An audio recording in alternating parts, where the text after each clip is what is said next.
दोस्तों, गांधारी भगवान शिव की परम भक्त थी। शिव की तपस्या करके गांधारी ने भगवान शिव से यह वरदान पाया था कि वह जिस किसी को भी अपने नेत्रों की पट्टी खोलकर नग्न अवस्था में देखेगी, उसका शरीर वज्र का हो जाएगा।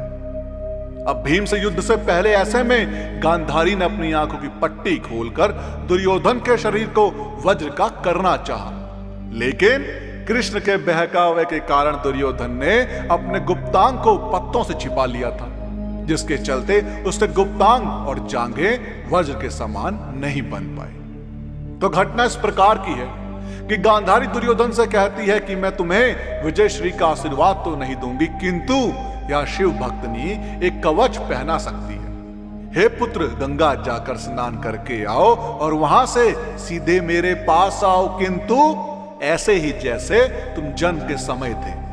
तब दुर्योधन कहता है, माता श्री नग्न। गांधारी कहती है, मां की समक्ष कैसी लज्जा, जाओ स्नान करके निर्वस्त्र आओ। दुर्योधन कहता है, जो आज्ञा माता श्री। अब दुर्योधन के जाने के बाद श्री कृष्ण गांधारी के कक्ष में जाते हैं। गांधारी कहती है कि आओ देवकी नंदन, ये तो तुम्हें याद ही होगा कि 17 दिन पहले मैं 100 पुत्रों की मां थी और अब केवल एक ही पुत्र की मां हूं।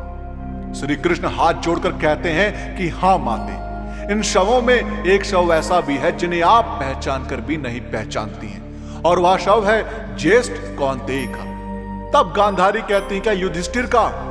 तब श्री कृष्ण कहते हैं, नहीं माता, राधे था ज्येष्ठ कौन्तेय। यह सुनकर गांधारी दंग रह जाती है। श्री कृष्ण कहते हैं, इसलिए ये मत सोचिए माता कि आपके पुत्रों की ओर से मेरी बुआ का कोई पुत्र युद्ध नहीं कर रहा था।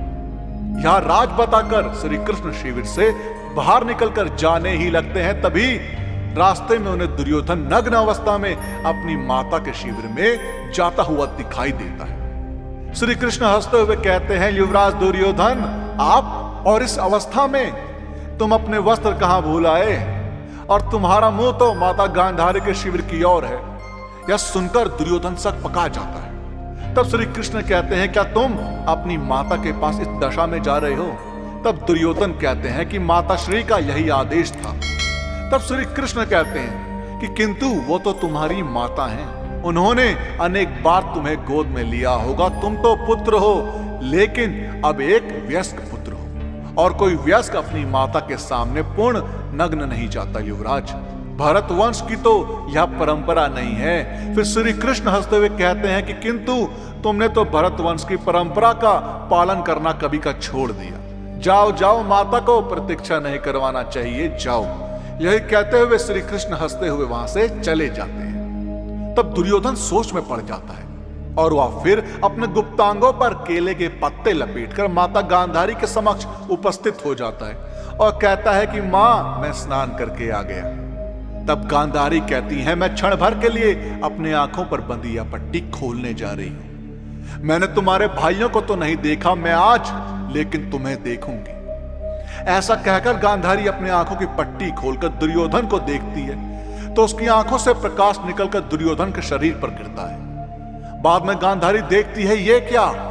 दुर्योधन ने तो अपने गुप्तांग छुपा रखे हैं। तब वो कहती है, ये तुमने क्या किया पुत्र? तब दुर्योधन कहता है कि मां, मैं आपके सामने नग्न कैसे आता? तब गांधारी कहती है, किंतु मैंने तो तुम्हें यही आदेश दिया था। दुखी होकर वह पुनः अपनी आंखों की पट्टी बांध लेती है। फिर वह कहती है, तुम्हारे शरीर का वह भाग जिस पर मेरी दृष्टि पड़ी ही नहीं, दुर्बल रह गया पुत्र। शरीर का शेष भाग वज्र का हो गया। यदि तुम बड़ों का आदेश मानने की परंपरा भूले ना होते तो अजय हो गए होते। यह सुनकर दुर्योधन कहता है कि मां, तो मैं ये केले के पत्ते हटा देता हूं। तब गांधारी कहती है कि मैं कोई मायावी नहीं हूं, मैंने उस एक दृष्टि में अपनी भक्ति, अपना सातित्व और अपनी ममता की सारी शक्ति मिला दी थी पुत्र। तब दुर्योधन कहता है कि आप चिंता ना करें माता श्री, मैं कल भीम से गदा युद्ध करूंगा, और गदा युद्ध के नियम के अनुसार कमर के नीचे प्रहार करना वर्जित है। कल मैं उसको इतनी मार मारूंगा कि वह घबराकर वीर गति को प्राप्त हो जाएगा। फिर चाहे इस युद्ध का अंत कुछ भी हो, अंत में भीम दुर्योधन की जंगा उखाड़कर उसका वध कर देता है। दोस्तों, आपका महाभारत से जुड़ी इस घटना के बारे में क्या कहना है, हमें कमेंट्स के माध्यम से जरूर बताएं। और इस वीडियो का पार्ट 2 चाहिए हो तो कमेंट्स में पार्ट 2 जरूर लिखें। और साथ ही साथ अगर आपको हमारी आज की वीडियो पसंद आई हो तो टारगेट रखते हैं 5000 लाइक। अब 5000 लाइक इतने ज्यादा तो है नहीं, तो इस वीडियो को लाइक और शेयर करना ना भूलो। जिन लोगों ने अभी तक हमारे चैनल को सब्सक्राइब नहीं किया उनसे मेरी गुजारिश है कि हमसे जुड़े रहने के लिए और ऐसे ही और भी वीडियोस देखने के लिए हमारे चैनल को सब्सक्राइब जरूर करें।